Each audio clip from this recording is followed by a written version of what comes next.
नमस्कार, आप देख रहे हैं हम लोग और मैं हूं नगमा। त्योहारों के पहले खास करके लोगों को ये बहुत फिक्र रहती है कि क्या खाएं क्या ना खाएं, कहीं वज़न न बढ़ जाए, मिठाई खाएंगे तो क्या होगा, तली हुई चीज़ें खाएंगे तो क्या होगा। लेकिन इन सब के अलावा हम इसलिए बात कर रहे हैं क्योंकि होली का मौसम है, लेकिन उसके अलावा भी आजकल हर दूसरे दिन महीने कोई नया डाइट प्लान सामने आ जाता है, किसी नए किस्म की डाइट की। और इतनी सारी स्टडीज़ और इतने सारे रिसर्च, कोई आपको उपवास की बातें बताता है, कहीं पर फास्टिंग के लिए कहा जा रहा है, यानी कि आप 14 घंटे का 16 घंटे का फास्ट रखें फिर खाना खाएं। कहीं कोई कहता है कि ये सही नहीं है। कुछ लोग जो हैं वो एवरी ऑल्टरनेट डे एक दिन छोड़कर फास्ट करते हैं, एक दिन खाना खाते हैं, एक दिन छोड़ते हैं। तो ये तमाम तरह की चीज़ें, या और भी आपको बता दूं, एक होता है कीटो डाइट जिसमें लोग ज़्यादातर सिर्फ और सिर्फ प्रोटीन खाना पसंद करते हैं और कार्बोहाइड्रेट और बाकी फूड ग्रुप्स जो है उसको अपने खाने से हटाते हैं। तो इनसे क्या होता है, आखिरकार लोग चाह क्या रहे हैं? लोगों का मकसद ये है कि आप स्वस्थ रहें पूरी तरह से, अपनी रोज़मर्रा की जो आपकी दिनचर्या है उसको आप कर सकें, आप इतने स्वस्थ रहें कि आपको अस्पताल न जाना पड़े, बीमार न पड़े, डायबिटीज़, हाइपरटेंशन, इस तरह की लाइफस्टाइल डिजीज़ से बच कर रहें। तो इसके लिए इन सब खान पान के साथ बहुत ज़रूरी एक्सरसाइजेज़ भी है। तो पूरा कुल मिलाकर ये एक लाइफस्टाइल, और इसको हम इतना कॉम्प्लिकेट उलझाएं नहीं। और खान पान कैसा होना चाहिए, जैसे परंपरा हमारी थी पहले, जो ट्रेडिशन रहा है, मौसम के अनुसार जो आपके आसपास उगता है उसे खाएं, सिंपल रखें खाने पीने को। लेकिन आजकल मुश्किल भी है क्योंकि इतनी सारे विकल्प हैं आसपास, हर दूसरे दिन लोग खाना, बल्कि हर दिन खाना बाहर से भी मंगवाते रहते हैं। तो इन सब के बीच हम समझना चाहते हैं कि एक ऑप्टिमल हेल्थ, स्वस्थ ज़िंदगी के लिए, बीमारियों से मुक्त ज़िंदगी के लिए किस तरह की रूटीन होनी चाहिए। आज हम लोग में हमारे साथ हैं बेहद ख़ास मेहमान रुजुता दिवेकर। हमारे साथ पहले भी हम लोग में के साथ शो कर चुकी हैं, और जब रुजुता यहाँ पे या कहीं किसी प्लेटफॉर्म में भी बात करती हैं तो उनकी बातों में इतना लॉजिक होता है कि मुझे अक्सर लगता है कि अरे ये मैंने क्यों नहीं सोचा पहले, या इतनी अच्छी तरह मैं नहीं बोल पाई। हम सब ये सोचते ज़रूर हैं। तो आज आप सब लोगों के ज्ञान के लिए एक बार फिर हमारे साथ हैं, और सबका कंसर्न यही रहता है कि कैसे हम हेल्दी रहें। हेल्दी मतलब हम ऐसे रहें कि हम अपने बीमारी से दूर रहें, दवाइयों से दूर रहें, अस्पताल से दूर रहें, अपना काम खुद कर सकें, उठ बैठ सके ठीक से। तो इसके लिए आजकल रुजुता बहुत कॉम्प्लिकेटेड चीज़ें भी पूरे इंटरनेट पे भरी हुई हैं। हाल ही में एक चर्चा हुई कि इंटरमिटेंट फास्टिंग जो बहुत फैशन में है, एक स्टडी तो नहीं कहूँगी लेकिन एक चीज़ सामने आई कि कहा जा रहा है intermittent fasting is linked to increase cardiovascular disease. Now अगर आप सही तरह से फास्टिंग करें तो ऐसा नहीं हो सकता, लेकिन इस कॉन्सेप्ट को भी समझना होगा कि क्या सही फास्टिंग है। और एक फैड की तरह आ गया ये इंटरमिटेंट फास्टिंग, कैसे करना चाहिए अगर करते हैं लोग तो? देखिए, मेरे हिसाब से तो किसी को भी कोई भी डाइट नहीं करना चाहिए नगमा जी। बिकॉज क्या है कि the whole point of living a good life ये है कि आप जब आपके दो पैरों पर खड़े रहो तो आपको लाइट फील करना चाहिए। आपको जो भी आपके जिंदगी में करना हो वो आपको पूरी तरीके से उसको परसू करने का फ्यूल आपके बॉडी में होना चाहिए, उतनी एनर्जी आपके बॉडी में होनी चाहिए। और बहुत बार खासकर महिलाओं में ये हो जाता है कि हम हमेशा ये सोचते हैं कि at the end of the day बहुत सारा थकना या बहुत सारा इरिटेबिलिटी दिन में फील करना, ये नॉर्मल सी बात हमारे लाइफ में हो जाती है।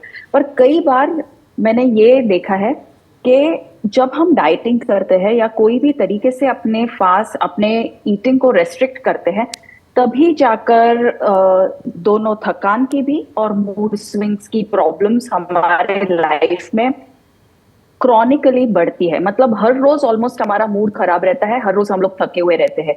एक आध दिन आप थक गए, एक आध दिन आपका दिमाग खराब है, दैट इज एब्सोल्युटली अंडरस्टैंडेबल। पर अगर ये हर रोज हो रहा है तो आपको ये देखना चाहिए कि कहीं मैं अनकॉन्शियसली जितना मुझे खाना है उससे बहुत कम तो नहीं खा रही हूँ। क्या मैं कार्बोहाइड्रेट अवॉइड करने के नाम में पराठा, रोटी, सब्जी, दाल, चावल, पोहा, उपमा, इडली, डोसा, ये सारे होम कुक्ड फूड्स अवॉइड कर रही हूँ? क्या मैं सही टाइमिंग को खाने के चक्कर में ऐसा कर रही हूँ कि मैं घंटों घंटों तक कुछ भी नहीं खा रही हूँ? तो मेरे हिसाब से अगर आप कोई भी उपवास कर रहे हो या अभी रमजान चल रहा है, अगर रमजान आप कर रहे हो कोई भी अगर आप ऐसा प्रैक्टिस फॉलो कर रहे हो जो आपके दादी नानी ने भी किया है, जो एक कम्युनिटी पूरा मिलकर करती है, जहां पर श्रद्धा और भक्ति भाव है, तो जी। वो वाला फास्ट, वो वाला उपवास आप जरूर रखिए। जहां पर मैं कितना वेट लूज करने वाली हूँ एक वीक के अंदर, ये वाला भाव है, वो वाला डाइट फिर वो फास्टिंग के नाम पे भी आए या कल्चर के नाम पे आए, आपको नहीं करना चाहिए। ये मेरा मानना है। जी, पर उपवास जो है वो हमारे ट्रेडिशन में, हमारी परंपरा में हमेशा रहा है रुचिता। जब मौसम बदलते हैं तो भी कुछ करेक्ट। उपवास करते हैं, धर्म में भी है, तो एक इसका अपना यस। सिग्निफिकेंस है। उपवास किस तरह शरीर को की मदद भी करता है, वेट लॉस छोड़ दें हम, पर करेक्ट। आपको स्वस्थ रखने में। या तो उपवास में क्या है कि बहुत सारे ऐसे फूड्स हम खाते हैं जो कि हम लोग टिपिकली अपने रोजमर्रा की जिंदगी में नहीं खाते। तो राजगिरा खाते हैं, कुट्टू खाते हैं, या कोडू, सामू चावल जिसको आई थिंक फॉक्सटेल मिलेट कहते हैं, वो खाते हैं। तो हम लोग मिलेट्स को इंक्लूड करते हैं उस दिन पर। फिर हम लोग कई सारे जो ट्यूबर्स है, फिर वो सूरन हो, अरबी हो, स्वीट पोटैटो हो, जो अगेन हम लोग टिपिकली रोजमर्रा की जिंदगी में नहीं खाते हैं, उनको इंक्लूड करते हैं। नट्स हम लोग ज्यादा खाते हैं, ड्राई फ्रूट्स उस दिन ज्यादा खाते हैं, कॉन्शियसली फ्रूट खाते हैं, तो मिल्क और मिल्क प्रोडक्ट्स खाते हैं। तो ये जो डाइवर्सिटी उपवास नेचुरली बिल्ड करता है, उससे जो है हमारा न्यूट्रिएंट असिमिलेशन बढ़ता है। आपने देखा होगा कि आजकल माइक्रो न्यूट्रिएंट की डेफिशिएंसी बहुत कॉमन हो गई है। बहुत सारे लोगों को B12 की डेफिशिएंसी, विटामिन डी की डेफिशिएंसी, फॉलिक एसिड की डेफिशिएंसी, बाल झड़ रहे हैं, स्किन में पिगमेंटेशन हो रहा है, ये बहुत कॉमन हो गया है। लेकिन उपवास जो था, ये इंटरवोवन था हमारे सीजनल चेंजेस में, कि अभी सीजन बदल रहा है, तो अगर ज्यादा ठंडी के वजह से या ज्यादा गर्मी के वजह से आपको कुछ फ्लू, फीवर, सर्दी, खांसी वगैरह होने वाली है, तो उसके लिए आप आपके शरीर का न्यूट्रिशन बढ़ाना भूल जाते हो, और इसीलिए इसको फास्टिंग फूड्स या उपवास का खाना माना जाता था। तो we were just eating more diverse food, and we were eating it with a sense of discipline and devotion. जैसे मैंने पहले भी कहा कि जहां भक्ति भाव हो वहां ठीक है, जहां वेट लॉस का भाव हो वो ठीक नहीं है। जी, आप हमेशा कहती हैं कि लोकल सीजनल खाना और जो पैकेट से खाना निकलता है वो खाना आपकी सेहत के लिए, यानी जो खाना खराब नहीं होता है कभी भी पैकेट में बंद वो आपकी सेहत के लिए बहुत ही बुरा है। ठीक है, तो लेकिन इतनी तरह की डाइट्स, और कहीं कार्बोहाइड्रेट नहीं खाना है, कहीं सिर्फ प्रोटीन खाना है, बहुत तरह के नाम हैं, हर दूसरे दिन एक रिसर्च है, बल्कि वीडियोज़ इतने हैं फेसबुक, इंस्टाग्राम, तमाम जगहों पे, कि लोग सिंपल खाना खाने में कंफ्यूज हो गए हैं कि कब खाना खाना शुरू करें, क्या खाना खाएं, so going back to basics, simplify करना चाहते हैं हम लोगों के लिए खाने पीने की समस्या। देखिए, लोकल सीजनल ट्रेडिशनल खाना मतलब वही वाला खाना खाना जो कि सस्टेनेबल हो। सस्टेनेबल खाना मतलब ऐसा खाना जो कि आप आपके जीवन के लास्ट मोमेंट तक खा पाओ, अंत तक खा पाओ। जब तक आप वो खाओ आपको उसमें से मजा आता रहे, और जो आप पृथ्वी स्थल के लिए और उनके लोगों के लिए, पीपल एंड प्लैनेट दोनों के लिए अच्छा हो। जो खा के आपकी कमर पतली हो जाए, आपका वॉलेट नहीं। तो अच्छा खाना वही है जिस खाने का आपके लोकल भाषा में नाम हो। तो फिर वो चाहे आम हो या कटहल हो या बेर हो या अमरूद हो, इनके नाम है अपने भाषा में। हर एक लोकल लैंग्वेज में भी भारत भर में कई सारी भाषाएं हैं। हर एक भाषा में जो भी लोकल फूड होता है उसका नाम होता है। आप अगर कीवीज देखोगे, ब्लूबेरीज देखोगे, ये सारे फ्रूट्स एक्सपेंसिव तो है, लेकिन अपने भाषा में उनका नाम तक नहीं है। तो वो वाले फ्रूट्स हमको अवॉइड करने चाहिए जिनका नाम हमारे भाषा में नहीं। क्योंकि वो यहाँ उगते नहीं, वो ज्योग्राफिकली हमारे यहाँ नहीं है। या उनका फूड माइल्स बहुत ज्यादा रहता है। तो मैं ये हमेशा कहती हूँ, मैं ये कॉलेजेस में ज्यादा कहती हूँ कि जब फूड बहुत लंबा डिस्टेंस ट्रैवल करके हमारे प्लेट पर आता है, तब हमारी नेवल जो है वो हमारे स्पाइन को छोड़ के भी बहुत दूर तक चली जाती है। तो everyone likes a flat stomach. अगर हमको फ्लैट स्टमक चाहिए तो आपको वही वाला खाना चाहिए जो हम्म। कि आपके आजू बाजू में ग्रो हो रहा हो, क्योंकि वही आपके क्लाइमेट के लिए अच्छा है।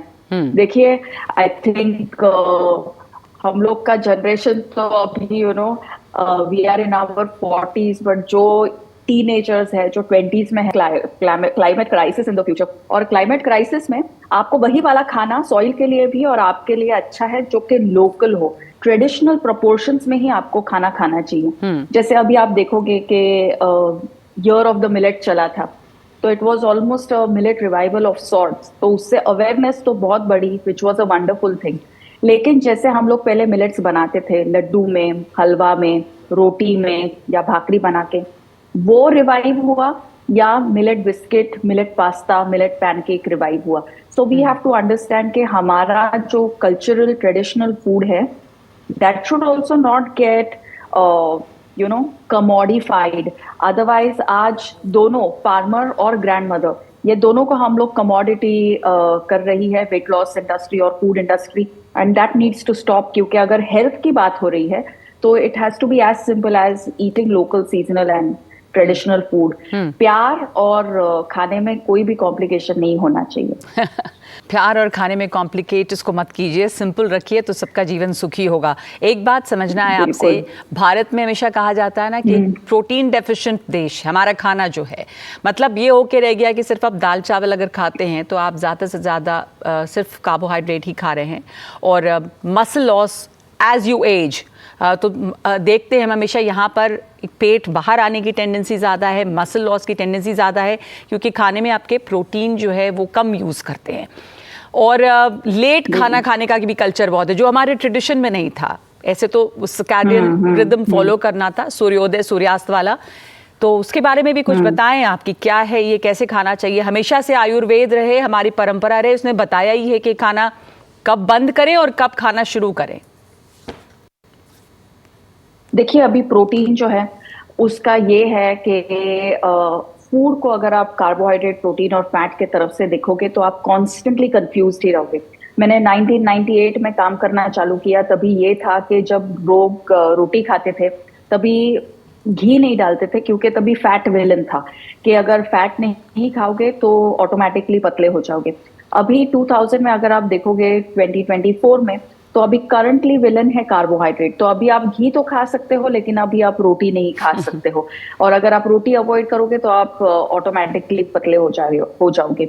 तो प्रोटीन है या कार्बोहाइड्रेट है या फैट है, उसके हिसाब से अगर आप डिसाइड करोगे कि आपको क्या खाना चाहिए और क्या अवॉइड करना चाहिए, तो हर 5 साल में आपका डाइट बदलता रहेगा। और अगर हर 5 साल में आपका डाइट बदलता रहेगा तो आप परमानेंटली मोटे ही रहोगे। तो no one likes that, everyone wants to be thin, fit, healthy, बीमारियों से दूर।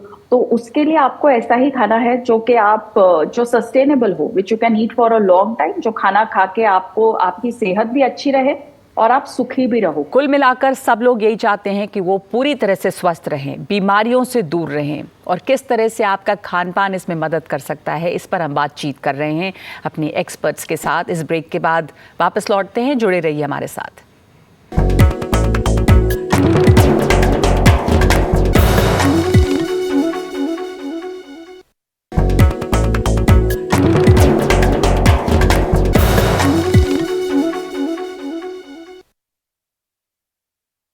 आपने बहुत इंपॉर्टेंट बात कही कि we should avoid the isms, पर एक इसमें मैं जोड़ना चाहूँगी, बहुत सारे लोग ये सवाल पूछेंगे कि यहाँ पे भारत एक मतलब डायबिटीज़ कैपिटल भी है। एवरी अदर पर्सन, शुगर की प्रॉब्लम है, डायबिटीज़ है, बहुत दवा लोग लगातार खाते रहते हैं।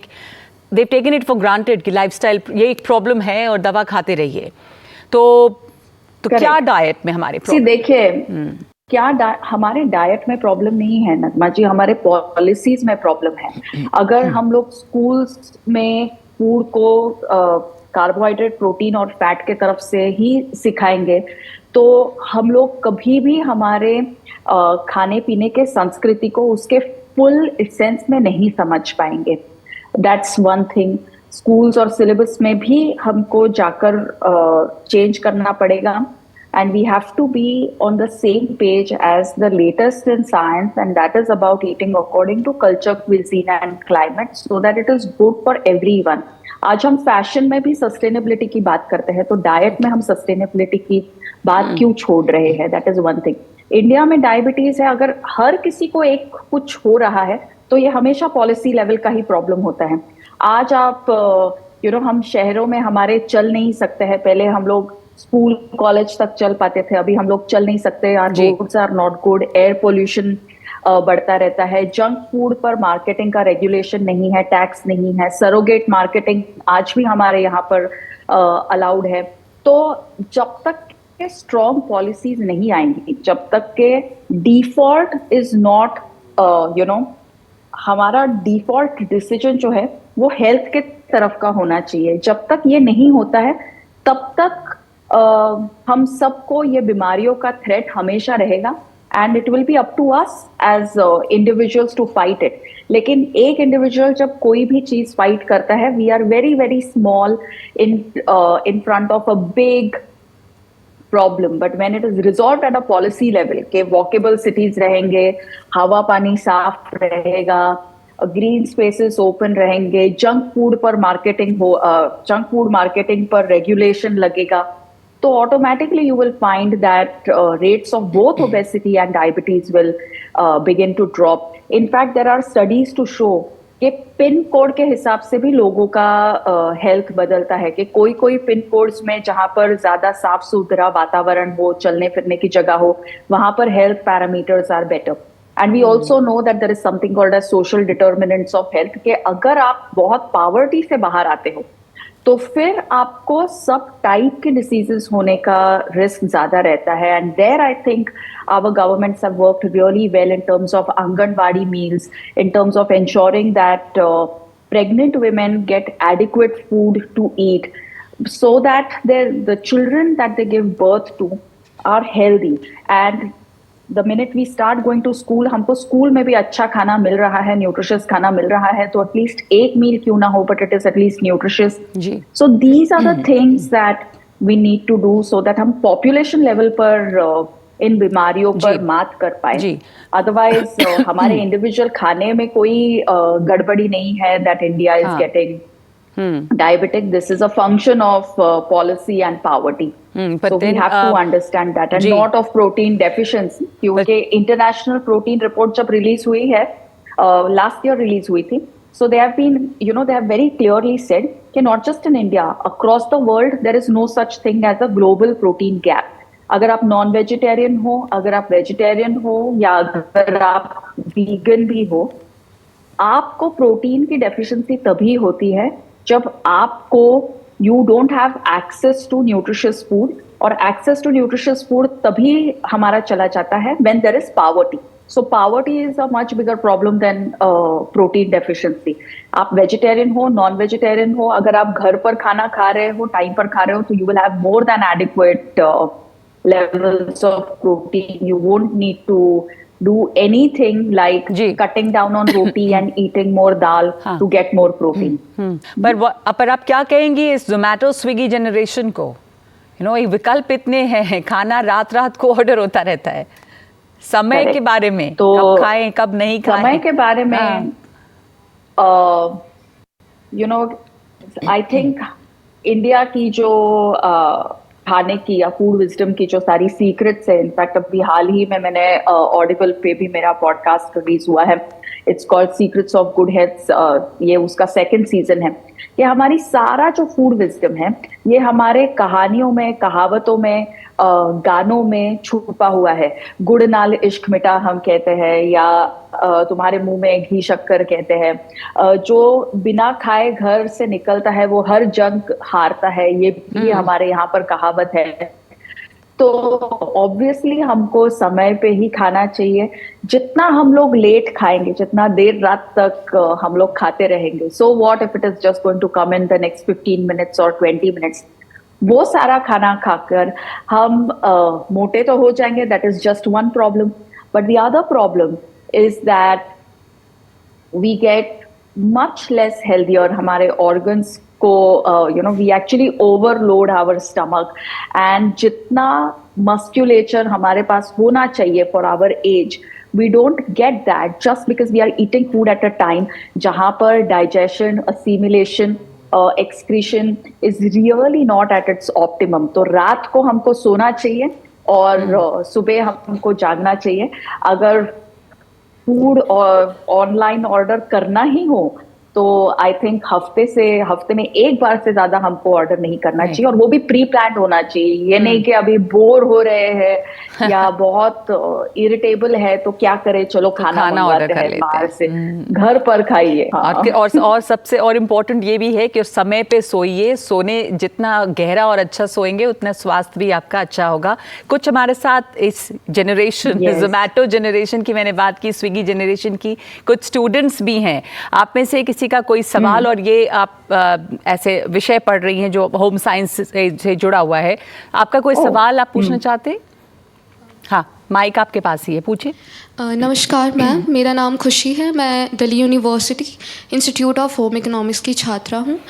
तो हमारे जनरेशन में केटो डाइट का बहुत प्रचलन है और इसमें प्रोटीन इंटेक्स पे ज़्यादा ध्यान दिया जाता है, बट साथ ही साथ इसके कुछ खतरे, कुछ रिस्क हैं, जैसे लो ब्लड प्रेशर, कॉन्स्टिपेशन हो गया, हेल्थ रिलेटेड इश्यूज़ होंगे, हार्ट रिलेटेड इश्यूज़ हैं, बट साथ ही साथ इसके कुछ फ़ायदे भी हैं. तो क्या ये हमारे लिए एक सेफ़ चॉइस है केटो डाइट? Keto diet. कोई एक आध और सवाल ले लेते हैं, फिर इकट्ठा हम जवाब ले लेंगे. आपका भी कुछ क्वेश्चन था? Good evening, ma'am. Myself Myra from Delhi University. Ma'am, according to you, intermittent fasting और keto diet का वर्किंग वुमेन पे क्या ड्रॉबैक्स है और वो कैसे मैनेज कर सकते हैं उसे अपने वर्क स्केड्यूल के साथ? Very good question. Ruchita, please आप अगर इसका जवाब देना चाहें तो. कीटो, आपने पहले भी कहा था कि आप किसी तरह के डाइट में विश्वास नहीं रखती, पर क्या असर? I think if your diet has a name, it is bound to fail, that's the one thing that we really need to understand. हम वर्किंग वुमेन के बारे में बहुत बात करते हैं. मैंने पहले ये भी कहा कि it is a policy problem अगर हमारी हेल्थ खराब हो रही है तो. क्योंकि देखिए, हम ये तो जानते हैं कि अगर क्लास में एक बच्चा फेल हुआ तो शायद वो बच्चे ने कम पढ़ाई की. अगर पूरी क्लास फेल हो रही है तो शायद कुछ टीचर ही गड़बड़ सिखा रही है. तो that is what I meant by poverty. Now again, when we talk of working women, what we must know is that Indian women should want more, in case they plan to get married. क्योंकि क्या है कि gender equality, this is also very very important when it comes to staying healthy. जहाँ अगर हमारे kitchens gender neutral नहीं होंगे तो ऑब्वियसली हम लोग ऑनलाइन ज्यादा ऑर्डर करेंगे, and that is not healthy for us, whether we are a woman working in a formal sector और whether we are a woman working in an unpaid sector. Like अगर हम लोग घर पर भी काम कर रहे हैं लेकिन अगर हमको किचन में कोई मदद ही नहीं कर रहा है तो then it doesn't really work out for us. अभी कीटो हो या इंटरमिटेंट फास्टिंग हो, जहां पर भी आप कोई भी एक फूड ग्रुप कंप्लीटली अपने डाइट से निकाल ही देते हो, वहां पर ये हो जाता है, या कोई भी एक न्यूट्रिएंट भी अगर आप अपने डाइट से कंप्लीटली निकाल ही देते हो तो तभी ये प्रॉब्लम हो जाता है कि आपका जो डाइवर्सिटी है डाइट का, दैट इज अंडर थ्रेट. जैसे कि आप जानते होंगे, since you are a student, के अगर आपके कैंपस में एक पेड़ भी काट दिया तो सिर्फ एक पेड़ नहीं जाता है, उसके साथ में बर्ड, बीज, इंसेक्ट्स, सारा कुछ चला जाता है. So there is an actual loss और threat to the biodiversity of your campus. वैसे ही अगर हमने एक फूड ग्रुप हमारे खाने में से निकाल ही दिया कि अभी बस कार्बोहाइड्रेट नहीं खाएंगे because I want to do keto और I will just eat fat and protein, तो बहुत सारे अच्छे न्यूट्रिएंट्स आपको नहीं मिलेंगे. तो आपको फाइबर भी नहीं मिलेगा, आपको विटामिन बी भी नहीं मिलेगा, आपको मैग्नीशियम भी नहीं मिलेगा, आपको खाने में मजा भी नहीं आएगा. And then you just keep getting cravings to eat more, but then the food industry is also selling you keto cakes and keto chocolates. So you're just spending more money and hoping that spending more money will make me thin. And because then there is constipation and stuff, you're popping supplements all the time, and even that is not healthy in the long run. You can't be dependent on a supplement is something which can only aid a wholesome diet, exercise routine or lifestyle. अगर ये आपका सब ठीक चल रहा हो तो अगर आपने सप्लीमेंट ले ली तो ठीक है, लेकिन बाथरूम जा ही नहीं पाती हूँ, आई एम परपेचुअली कॉन्स्टिपेटेड, तो उसके लिए अगर आप कोई भी एड ले रहे हो और हर रोज ले रहे हो तो that is obviously problematic. In terms of intermittent fasting also, even before this research came that you mentioned, Nagma, about the whole cardiovascular thing and stuff, बहुत सारे studies were showing कि जब हम लंबे समय तक कुछ भी नहीं खाते हैं तो ये हो जाता है कि जो नेक्स्ट डे का हमारा एनर्जी एक्सपेंडिचर है वो हम लोग सबकॉन्शियसली कम कर देते हैं, because the body is just like, okay, if I don't have enough food to eat, then tomorrow I'm not going to be as active as I would like to be. और फिर हम लोग ये सोचते हैं कि स्ट्रेस के वजह से, एग्जाम स्ट्रेस के वजह से, या ब्रेकअप के वजह से, या मेनोपॉज के वजह से, या काम के स्ट्रेस के वजह से I am feeling this low on energy, but it could just be because you are dieting and just not eating anything for long hours together. Then they have also found that कोई भी अगर आप restrictive diet करो, फिर वो चाहे कीटो हो या IF हो या लो फैट हो या कुछ भी, जहां पर आप पर बहुत सारी रेस्ट्रिक्शंस आ जाती हैं, तो जो आपको वेट लॉस दिखता है वो सारा आपके फैट फ्री मास में से आ रहा है. फैट फ्री मास मतलब आपके बोन डेंसिटी से, आपके मसल टिश्यू से, ऐसे टिश्यूज से जो कि आपको आपके बॉडी पर रिटेन करने चाहिए. अगर आपका वेट लॉस फैट से आएगा तो वो वेट लॉस आपको धीरे धीरे दिखाई देगा, वीक ऑन वीक नहीं दिखाई देगा. You will see it 3 months at a time, and which is why it is very important कि जब आप कोई भी डाइटरी पैटर्न फॉलो करो तब आप उसको फॉलो करो not just on one data point कि ये मुझे कितना पतला कर देगा, but at least on a few more data points you have to start assessing कि ये मेरे एनर्जी लेवल को क्या कर रहा है, ये मेरे फ्लेक्सिबिलिटी को क्या कर रहा है, ये मेरे स्ट्रेंथ को क्या कर रहा है.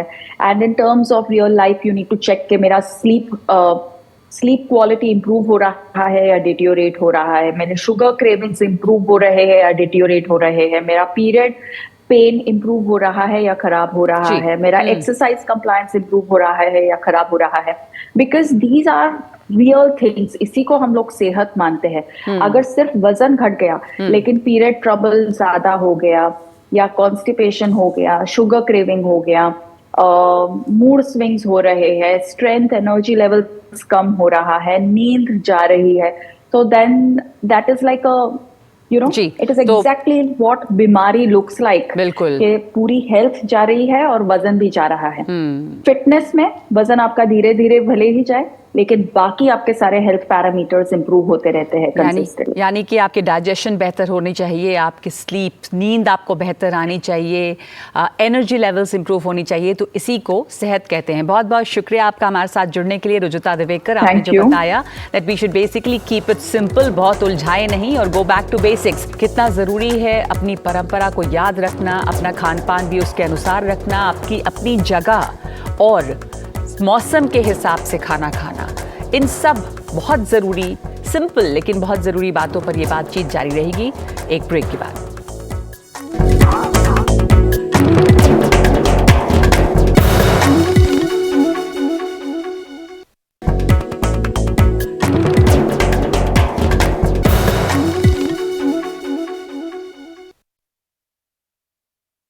और अब हमारे साथ जुड़ गए हैं lifestyle expert look Coutinho. Look, बहुत धन्यवाद आपका सबसे पहले हमारे साथ जुड़ने के लिए, और बहुत हम चाहते थे कि आपकी बात दर्शकों तक अपने पहुंचाए. आप खाने को एक मेडिसिन के तौर पर भी यूज़ करने की बात करते हैं कि किस तरह से अच्छा खाना जो है वो आपके लिए दवा का काम कर सकता है, आपको स्वस्थ रख सकता है. आप सर्काडियन साइकिल की भी बात करते हैं, यानी कि सूर्यास्त और सूर्योदय के साथ जो आपकी दिनचर्या होनी चाहिए. हाल ही के दिनों में एक चर्चा हुई, हालांकि कोई स्टडी नहीं थी ये, लेकिन एक चर्चा थी कि लोग बहुत इंटरमिटेंट फास्टिंग जो कर रहे हैं, इससे कार्डियक डिजीजेस की समस्या बढ़ गई है. फास्टिंग और बीमारी, इसका क्या रिश्ता है, आप समझाएंगे? So ma'am, there has to be balance. Everyone is different. Everyone is different. Some people can fast 12 hours, very good. Some people cannot fast 12 hours. Some people have cardiac problems. They should listen to the doctor and not fast. The problem is people are fasting too much or the wrong way. Starting fasts at different timing every day, not keeping it the same time. 12 hours fasting is very, very good. Some people may be 13, some people may be 14. When they are fasting, there is no food. But when they are eating, some people are still doing diets, going very low on fat, very high on protein, very low on carbohydrate. That is the problem. Everyone is different. Some people cannot fast. Maybe they are very weak. Some cancer patients, they are very weak, but some cancer patients are strong. Fasting is good for them. So the word is balance, and everyone is different. In our country, in India, fasting is a tradition, but it is not every day. Sometimes it is when the moon is full. Sometimes it's a Jain fast. Sometimes it's a fast according to different religions. Today, people they are thinking that more fasting, more weight loss. Now, that is the problem. Because if you are metabolically unfit, metabolically sick, fasting can make you actually sicker. So the word is balance. The word is everyone is different. Start with 12 hours. The sun sets, start lowering your calories. Eat less. Do not have late night meals. And then after sunrise, after sunset, less food. After sunrise, you eat again. If you do 12 hours with consistency, good sleep, good emotional wellness, enough exercise, 12 hours is great. Once in 15 days, maybe you can do 18 hours, maybe you can do 24 hours. But every day, we do not have to do extreme fasting. Extreme fasting is dangerous for the human body.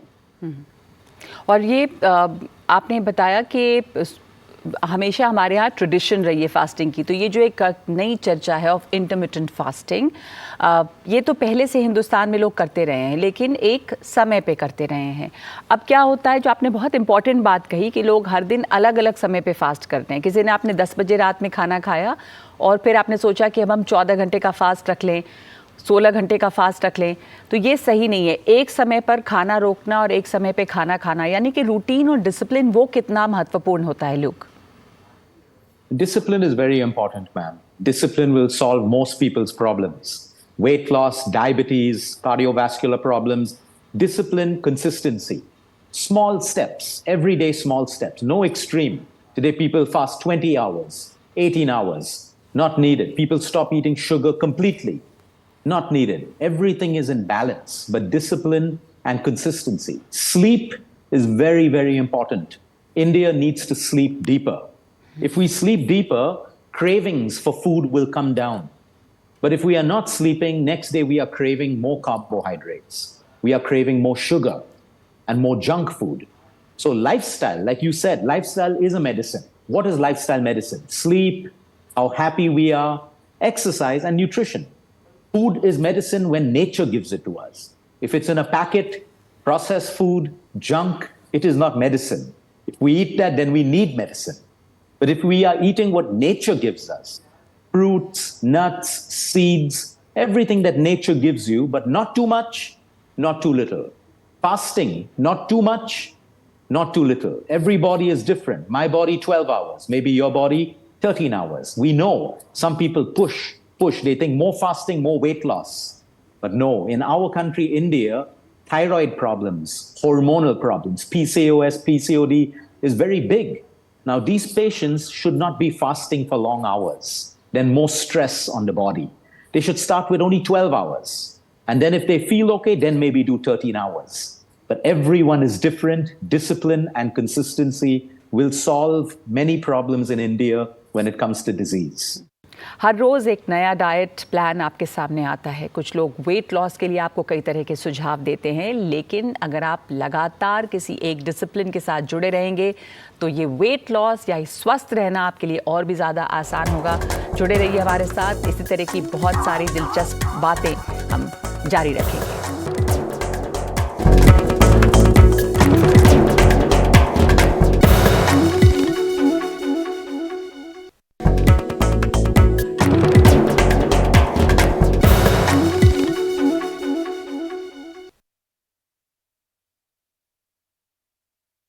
एक आखिरी question, ये देखा जाता है कि लोग intermittent fasting कर रहे हैं तो गलत ढंग से करते हैं, लेट नाइट खाना खा लेते हैं और अगले दिन उसी हिसाब से आप 14 या 16 घंटा गिन के फिर अपनी फास्ट को तोड़ते हैं। एक तो मैं ये जानना चाहती हूँ कि जब आप अपना फास्ट ब्रेक करते हैं तो किसी ने फास्ट ब्रेक किया, उसके बाद में आपने जो भी आपको सामने मिला, चाहे वो जंक हो, वो खा लिया, पर सही खाना जैसे ट्रेडिशनली होता था कि जब आप उपवास रखते हैं तो फल खाते हैं या कोई हल्का खाना खाते हैं, तो इसके बारे में भी बताएं कि आप जब फास्ट करते हैं तो किस खाने से शुरुआत करनी चाहिए फास्ट ब्रेक करने की? Yes, ma'am, that is a very important point because people think mindset, fasting, then when I'm eating, eat everything. But no, after fasting, the body is like a sponge. It is waiting to absorb nutrients. So you break with water and fruits. Then you have your breakfast. Then you have your protein, your carbohydrates, your fat, but you break it with fruits or you break it with a date. This is simple energy for the body to start working. But if you are eating junk food, after a fast, you will have gut problems. India has many gut problems, acidity, bloating, constipation, all of these problems, and then water retention. So you break a fast with water and fruits and then slowly eat. You do not break the fast with sugar, deep fried food, no, that you eat later. But you always break the fast with fruit. Like in India, religious fasts are broken with fruits. Fruits, sometimes a cup of milk, lemon water. These are the simple ways to break a fast. Thank you so much, that's so important. और बहुत simple लगता है सुनने में, लेकिन बहुत बहुत ज़रूरी है कि आप सूरज ढलने के बाद से अपना खाना कम करें और सूरज उगने के बाद ही खाना शुरू करें। और अगर हम इसको मेंटेन कर पाएँ, और जो लूक ने कहा बहुत ज़रूरी है, नींद की समस्या बहुत ज़्यादा है आज की मॉडर्न लाइफ में, तो अगर आप ढंग से सोने लगें इसके बाद में, ये 2 चीज़ें अगर भी कर लें तो आप और ज़्यादा स्वस्थ हो सकेंगे। सिर्फ फैट या वेट लॉस के लिए फास्टिंग नहीं करें। बहुत शुक्रिया आपका लूक कुटिन्हो हमारे साथ जुड़ने के लिए। Thank you. Thank you so much. Thank you.